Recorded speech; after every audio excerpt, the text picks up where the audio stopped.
Падкасты «Свабоды». Чвэрць стагоддзя з Лукашэнкам. 1994-2019. Серыя Сергея Навумчыка, прысвечаная апошнім 25 гадам найноўшай гісторыі Беларусі.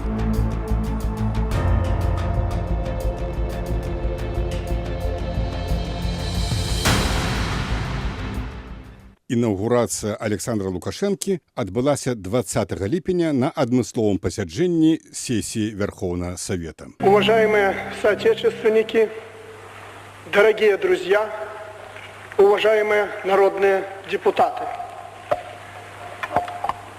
заступаючи на посаду президента Республики Беларусь, урочисто клянуся служить народу Республики Беларусь, виконувати Конституцію і закони Республіки Білорусь, добросумленно виконувати ускладені на мене високі обов'язки.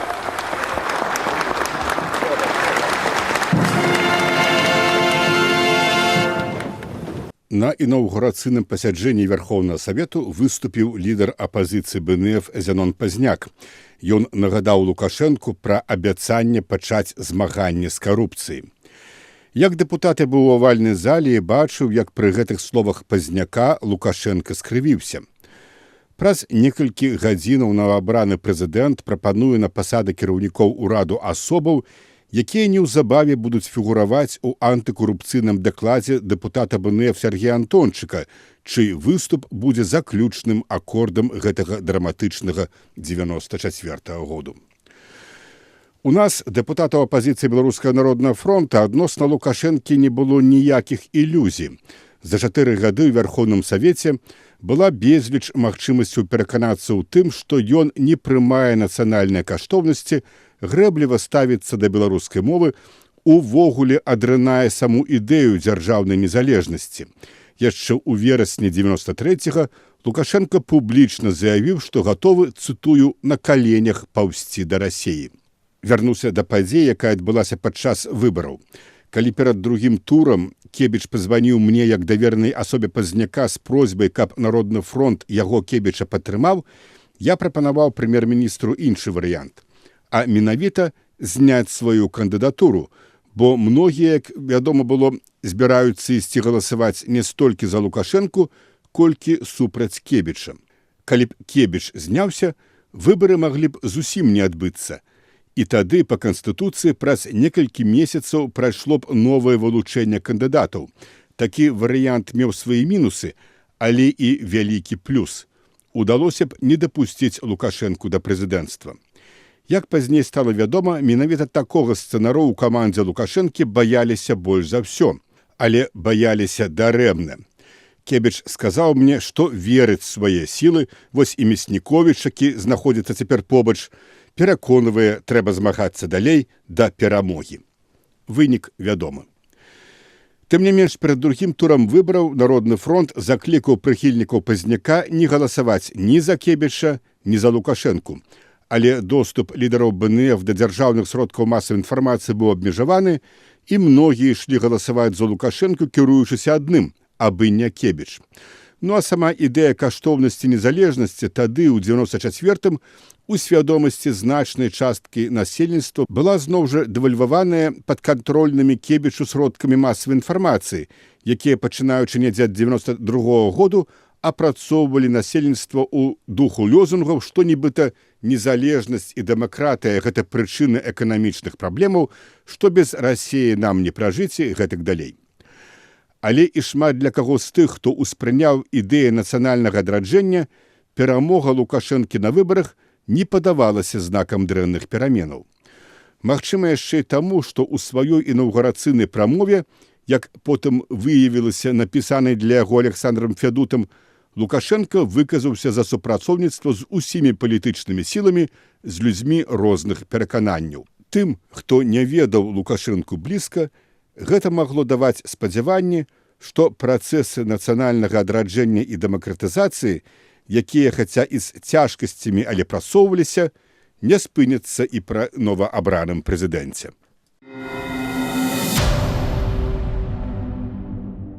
Зараз некалькі эпізодаў першых тыдняў новаабранага прэзідэнта.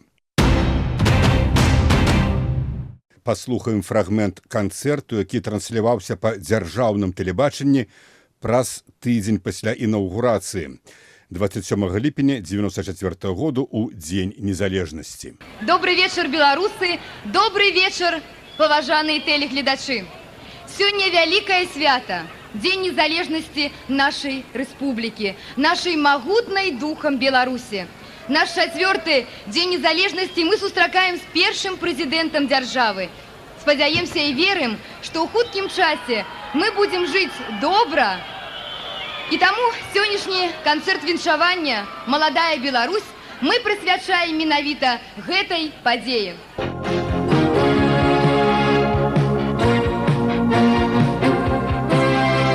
Не чуецца голас далёкіх мінулых вякоў. Званы даўніны заліваюцца ў ранішнім звоне. Не чуюцца стогны і цокат вясёлых падкоў. Гарачай віхуры нястомнай крывіцкай пагоні. Беларусь, зямля святая,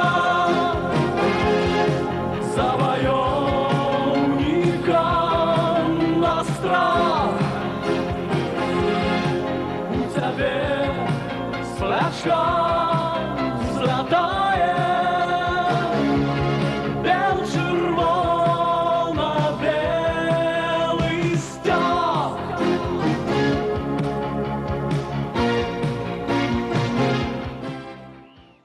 Шчасця, кахання і веры! Жыве! Беларусь!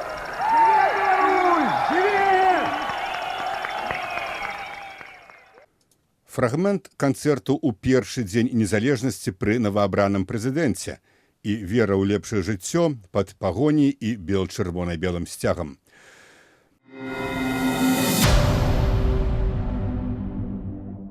Спачатку менавіта ў доме ўрада размяшчалася прэзідэнцкая адміністрацыя, у тым самым крыле, дзе быў пры Кебічу Савет міністраў.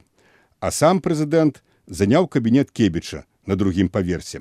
Часам Лукашенко спускаўся да аўтамабілю праз цэнтральны ўваход наўпрост на плошчу, разам толькі з 2 целаахоўнікамі, і той, хто ў той момант там апынаўся, мог пры жаданні з прэзідэнтам пагаварыць. Потым ужо Лукашенко выкарыстоўваў асобны ўваход у двары будынку. На 5-й дзень пасля інаўгурацыі Лукашэнкі, 25 ліпеня, на фасадзе дому ўраду быў усталяваны дзяржаўны герб пагоня. 3 папярэднія гады над фасадам будынку пад бел-чырвона-белым сцягам быў герб БССР. Канешне, тут было супадзенне. Выява пагоня была адлітая раней да таго, як Лукашэнку абралі прэзідэнтам, але вось жа ні ў 91-м, ні ў 92-м, ні ў 93-м яе не ўсталявалі. З гэтай нагоды штотыднёвік літаратуры і мастацтва пісаў, цытую: «Мажліва, гэта проста супадзенне, але новы ўрад пачынае працаваць у сваім доме ўжо не пад БССРаўскім гербам, а пад пагоняй. Дасць Бог, і працаваць ён будзе не на ажыццяўленне памерлай ідэі, а на ўмацаванне самастойнай Беларусі, і тую ж інтэграцыю з Расіяй будзе разглядаць толькі з боку карыснасці яе незалежнай Беларусі. Прынамсі, першыя крокі першага прэзідэнта Беларусі пакідаюць нам надзею на тое, што ў свеце не стане менш на адну незалежную краіну – дзяржаву Беларусь». Але ў тым жа самым нумары літаратуры і мастацтва, каментуючы прамову прэзідэнта на ўрачыстым паседжанні з нагоды Дня незалежнасці 27 ліпеня, аглядальнік звяртаў увагу на ідэалагічную эклектыку, якая прагучала з вуснаў Лукашэнкі. Цытую: «Прэзідэнт спрабаваў сумясціць несумяшчальныя нацыянальную ідэю, агульначалавечую духоўную спадчыну з каштоўнасцямі ў двукосці камунізму. Прэзідэнт гаварыў аб неабходнасці мацаваць незалежнасць Беларусі і адначасна прыгадаў, цытата, трагедыю Віскулёў. Але як станоўчае адзначым тое, пісаў аглядальнік Кліму, што прамова гучала на дзяржаўнай мове, і шэраг яе палажэнняў можна разглядаць як крок да збліжэння з незалежніцка-адраджэнскай плынню нашага грамадства, пісала літаратура і мастацтва. Аднак наступных крокаў на кірунку збліжэння Лукашенка не зрабіў. Пры тым, што апазіцыя БНФ заявіла, што паводле традыцыі Народны фронт не будзе крытыкаваць новаабранага прэзідэнта цягам 100 дзён. Тыя ж, хто галасаваў за Лукашэнку, знаходзіліся ў стане эйфарыі ад перамогі іх куміра над старой номенклатурай, не асабліва задумваючыся, чаму кіраўнікі практычна ўсіх абл і райвыканкамаў засталіся на сваіх пасадах, чаму не панеслі адказнасці карупцыянеры, а Кебіч не адпраўлены ў Гімалаі, чаму на пасаду старшыні Канстытуцыйнага суда прапанаваны былы сакратар ЦК КПБ Валер Цехіня, было не да аналізу, чакалі цуду. Адразу пасля інаўгурацыі Лукашенка прадставіў Вярхоўнаму Савету кандыдатуру кіраўнікоў свайго ўраду. У якасці віцэ-прэм'еру былі названы Міхаіл Мясніковіч, які быў першым намеснікам у Кебіча, Віктар Ганчар ды кіраўнік аграрнай парламенцкай камісіі Владзімір Гаркун, паслядоўны праціўнік увядзення прыватнай уласнасці на зямлю.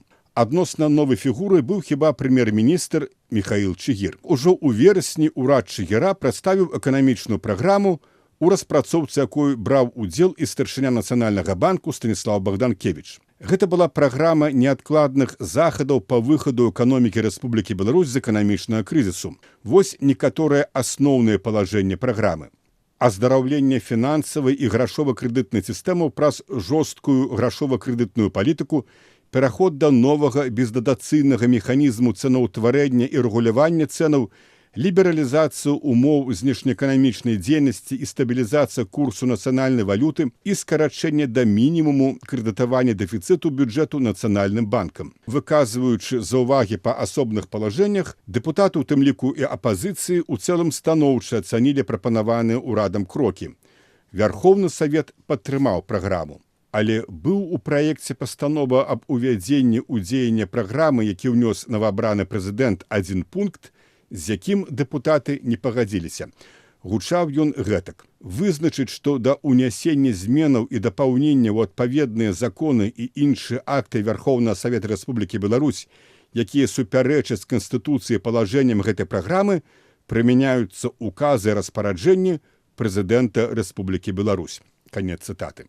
Гэта азначала, што Лукашенка атрымоўваў права прымаць супярэчныя Канстытуцыі рашэнні, прычым не ўзгадняючы іх з Вярхоўным Саветам, што ставіла прэзідэнта над парламентам і над Канстытуцыяй. Такога права Вярхоўны Савет Лукашэнку даць натуральна не мог. Што адразу і выклікала з боку Лукашэнкі абвінавачванні ў адрас дэпутатаў. Маўляў, яны мяшаюць, перашкаджаюць. Вось менавіта тады ў народ была запушчаная тэза, якая трымалася шмат гадоў і падтрымлівала рэйтынг Лукашэнкі ў неспрыяльных для яго сітуацыях. Лукашенко хорошы, але яму мяшаюць. У першыя месяцы прэзідэнцтва Лукашэнкі былі некалькі сюжэтаў, пра якія варта распавесці больш падрабязна. Праз некалькі дзён пасля інаўгурацыі ў ліпені 94-га дэпутаты Вярхоўнага Савета атрымалі магчымасць пазнаёміцца з праектам дамовы паміж Беларусю і Расіяй. Аналітычная група ценевага кабінету апазіцыі БНФ вывучыла праект і прыйшла да высновы, што ён ставіць краіну ў палітычную, вайсковую ды эканамічную залежнасць ад Масквы. Памятаючы, што ў сваёй інаўгурацыйнай прамове Лукашенка заклікаў розныя палітычныя сілы да супрацоўніцтва ў імя Беларусі, эксперты ценевага кабінету падрабязна па пунктах выказалі свае прапановы адносна праекту дамовы. Я асабіста занёс дакумент у адміністрацыю прэзідэнта, але ніякай рэакцыі ў адказ мы не атрымалі. У канцы верасня перад пачаткам сесіі Вярхоўнага Савета кіраўнікі парламенцкіх групаў былі запрошаныя на сустрэчу з Лукашэнкам. Зянон Пазняк прапанаваў мне прадстаўляць на ёй апазіцыю БНФ. Ад фракцыі беларускай сацыял-дэмакратычнай грамады быў Олег Трусаў, ад прыхільнікаў прэзідэнта Анатоль Лебедзька, ветэранаў прадстаўляў дэпутат Сінчылін. Таксама прысутнічаў на сустрэчы дарадца прэзідэнта Посахаў. Гутарка цягнулася хвілінаў 40. Мы выклалі сваё бачанне развіцця Беларусі, Лукашенка выказаў сваю пазіцыю. Між іншым, у адказ ці то на мае, ці то Олега Трусава слова пра неабходнасць падтрымкі беларускай мовы, Лукашенка сказаў, што і сам заклапочаны яе лёсам, што абодва ягоныя сыны вучыліся ў беларускіх школах, а цёшча дык і выкладала беларускую мову. Пра тую сустрэчу адразу далі рэпартаж па дзяржаўным тэлебачанні, выглядае, каб паказаць, што прэзідэнт шукае шляхі супрацоўніцтва з рознымі палітычнымі сіламі. Аднак гэтай сустрэчы супрацоўніцтва фактычна і абмежавалася. Далей ужо было супрацьстаянне Лукашэнкі з парламентам, які не пагаджаўся даць яму фактычна неабмежаваныя канстытуцыі паўнамоцтвы, пра што я казаў раней. Але пік палітычнага напружання быў дасягнуты пад самы канец 1994 года, калі Верховны Савет заслухаў даклад дэпутата Сергея Антончыка пра карупцыю ў атачэнні прэзідэнта. 8 лістапада апазіцыі БНФ удалося ўнесці ў парадак дня сесіі пытанне аб інфармацыі дэпутата Сергея Антончыка, што ў лісце да спікера парламента Мячеслава Грыба Лукашенко ацаніў як, цытую, «палітычны выпад апазіцыі напярэдадні маючых адбыцца парламенцкіх выбараў». Антончык выступаў з дакладам 20 снежня, а да гэтага адбылося некалькі падзеяў, якія сведчылі пра крызіс у камандзе Лукашэнкі. У кастрычніку ў адпаведнасці з праграмай неадкладных захадаў па выхаду з эканамічнага крызісу спынілася дзяржаўнае рэгуляванне цэнаўтварэння і цэны на некаторыя прадукты падскочылі. Гэта рэзка кантраставала з перадвыбарчымі абяцаннямі Лукашэнкі спыніць рост цэнаў.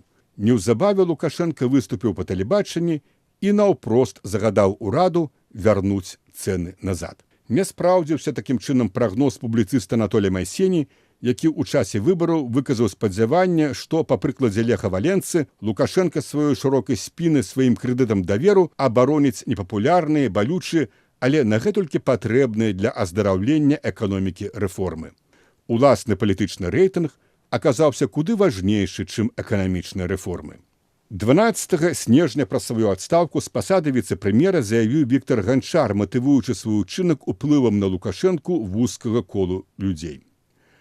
Нягледзячы на спробу Лукашэнкі пераканаць кіраўніцтва Верховнага Савета ў немэтазгоднасць выступа Антончыка, 20 снежня дэпутат усё ж узышоў на парламенцкую трыбуну. У сваім выступе Антончык заявіў, што вакол Лукашэнкі сфармаваліся, як он выказаўся, 4 мафіёзныя кланы – аграрны, прамысловы, гандлёвы і чарнобыльскі. Былі названыя імёны кіраўніка адміністрацыі прэзідэнта Леаніда Сініцына, кіраўніка справамі прэзідэнта Івана Цяцянкова, прэм'ер-міністра Міхайла Чыгіра, міністра абароны Анатолія Кастэнкі, сакратара Рады бяспекі Віктара Шэймана ды іншых.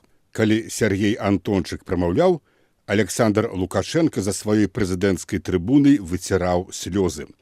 Гэта бачылі ўсе, хто сядзеў той момант у авальнай зале, але не ўбачылі мільёны патэнцыйных тэлегледачоў, бо трансляцыя дакладу Сергея Антончыка была прэзідэнцкай адміністрацыі забароненая.